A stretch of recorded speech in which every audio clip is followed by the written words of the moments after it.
night time in Islamabad, and we have on our very well known Giga Mall.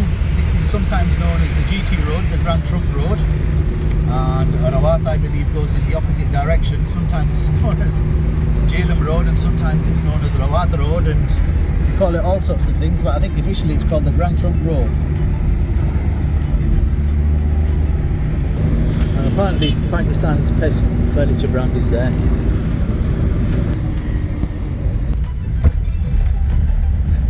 And this is always fun. So if you're a brand new driver in the United Kingdom and you think your following distance is a bit close, check this out. Oh, 22 carat gold point.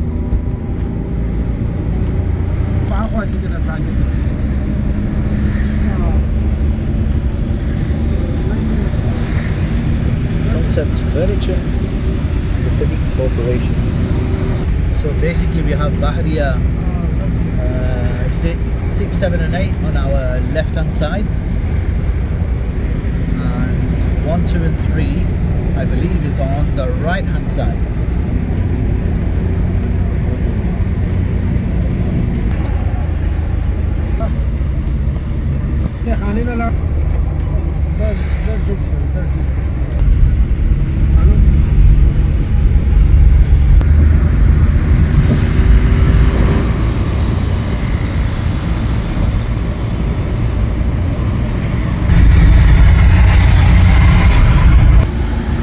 Check that out.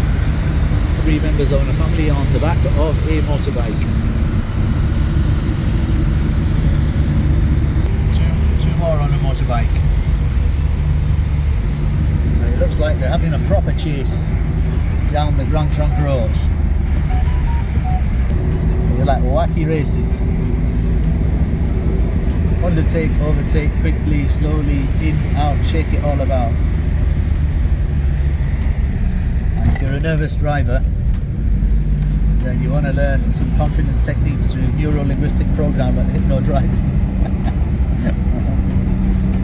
I'll show you how to keep control of your mind, keep control of your emotions.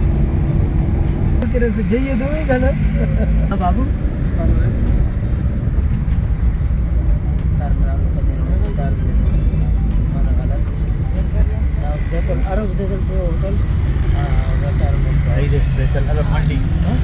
Betel Arab Mandi ay dia. Okay, side ni ah kan ni. Bahriya 7 and 8.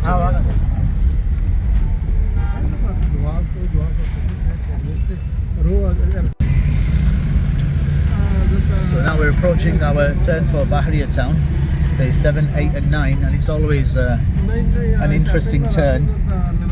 So we've got about 2 meters from the vehicle in front of us. Here comes a motorbike from the left hand side, and here comes one from the opposite side. And here we go. It's a proper game of survival. Every man for himself and every woman for herself. It's a proper roller coaster ride. See, even the fish have jumped out of the sea, and they're hanging around along the lamppost on the left hand side. So I've got a question for you. What makes you nervous?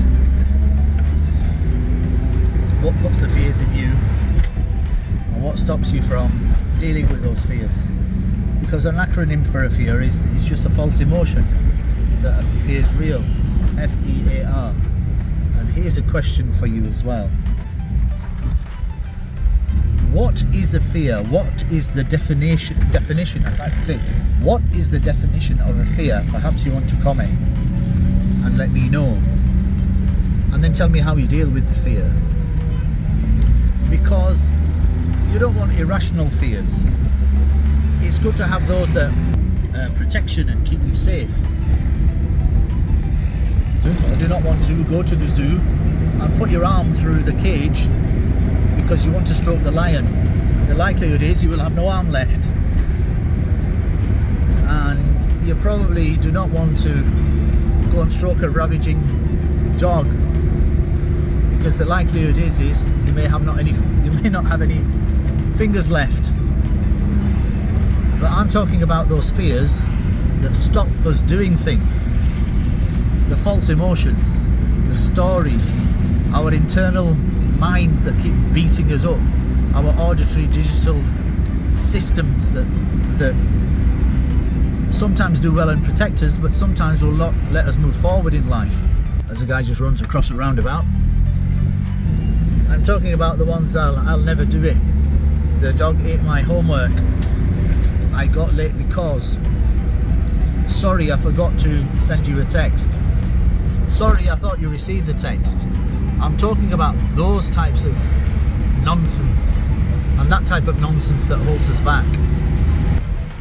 See, when I have my teaching hat on, and I have my coaching hat on, and we're using one of the tools from Neuro-Linguistic Program, within reason you can almost deal with anything.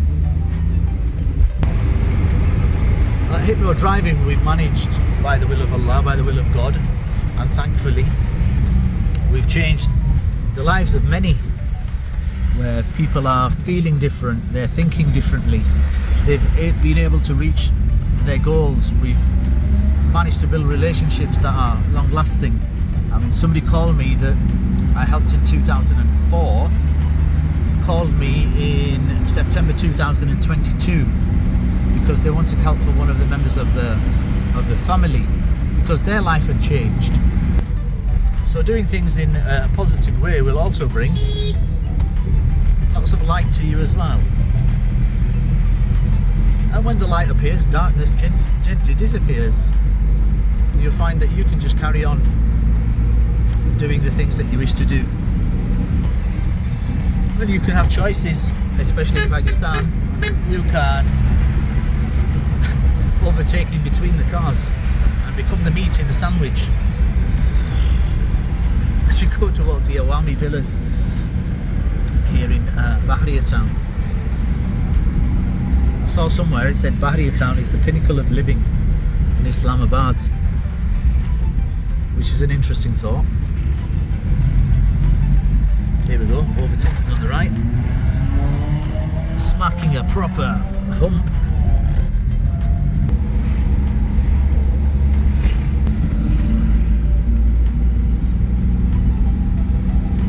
And as you work hard and you get through the crowds, then you find reasonably empty spaces where you can do what you want and have a choice of whether to drive on the wrong side of the road, which is the right, and let somebody undertake you, or you can drive on the left, which is the normal driving position in the UK. Oh, he's got his foot down as that guy. Wow. Oh look, sort of almost getting ready for Christmas. There you go, from the darkness to the light. We have interesting decor. So tonight we're travelling towards the northern parts, so we're leaving Islamabad and going through Rawalpindi. So we're on the Grand Trunk Road, and this is known as Sowan Game, as they say in Pakistan. I think that's S-W-O-W-A-N, Sowan, however they say it. Camp area, so we're just going over a little bridge, and it's extremely busy. And it looks like we've got some sort of incident in the middle of the road as well. May Allah subhanahu wa ta'ala make it easy. There goes an ambulance, and there's a pressure horn. And it seems as if the temperature is also dropping as well. So as we go through this particular route, we're going to go through Rawalpindi, and if I remember them in the right order, we're going to go through Rawalpindi, then we're going to go towards Dexla, Hassan Abdal, and towards Kamran. I've probably forgotten a few in between as well, and generally heading towards Attock, and then in my opinion one of the greatest villages in the world, which I will tell you about a little bit later. So it continues to be busy, and you will be able to see the signs for Rawalpindi and Peshawar, and it looks like we have a tad more electricity. For those that are not familiar, Well, my friends, in Pakistan, electricity and gas and power supplies are often rationed. They are not always available 24 hours a day, so we're very, very blessed in the Western world, very blessed in the UK not to face these type of challenges. There we have one of the famous Al Shifa eye hospitals. I hope you caught that. And whatever your favourite brands are, they're opening soon in Melrose. Interesting is language. We have the National Park on the other side as we get overtaken by some person who appears to have a very heavy brick on the accelerator pedal. Traffic's just becoming a tad lighter just for a few moments. There you go. Grana.com, or is it Grana.com? Makan.com. I don't know how you say that. Grana in Pashto means expensive, so it's probably not too expensive, but it's called Grana.com. So we have a red traffic light in the distance, but we also have a red traffic light 10 meters behind us too. So as you can see, the stop lines are extremely well marked. So it's now wacky races at the traffic lights. There they go. And he's off. And somebody on the pressure horn is at the back. He's just giving us a massive pressure beep beep, and off he goes. Interesting, isn't it? Human attitude. Human attitude is very interesting, and where we get our attitudes from and how we put them all together and how they manifest through something called the process of manifestation, which ultimately drives our behaviour, which ultimately drives that person's car or person's vehicle at about 120 miles an hour in a speed limit of roughly about 40. There he goes. I don't think you can see him in the distance. Let's see if we can find him. No man, he's gone, he's disappeared. So look, if you are asked, why are you speeding down the streets, what would you say? And would you be able to control your speed? Would you be able to stop? Would you be able to take evasive action? And the answer is probably no. Do you know what your capabilities are when you're travelling at 20 or 30 or 40?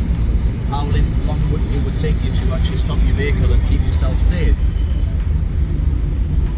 Or are you just permanently in a rush of some sort, taking risks which are not worth the risk? Even if the risk is calculated whilst you're behind the steering wheel, you'll probably find it's not calculated correctly. So, check this road.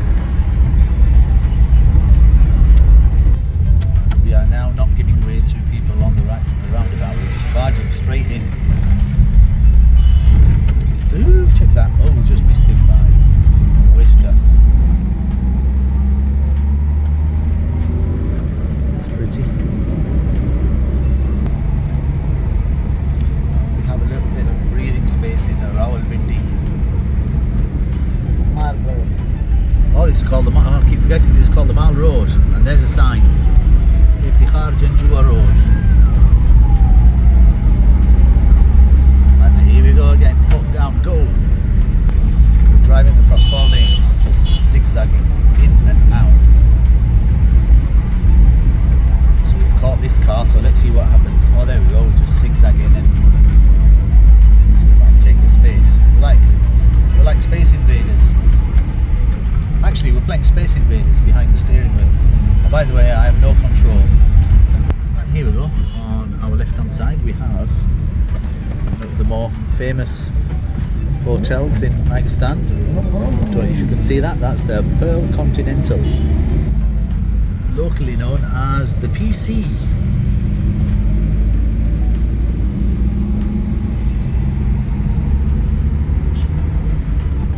And look, there's the church. The church building.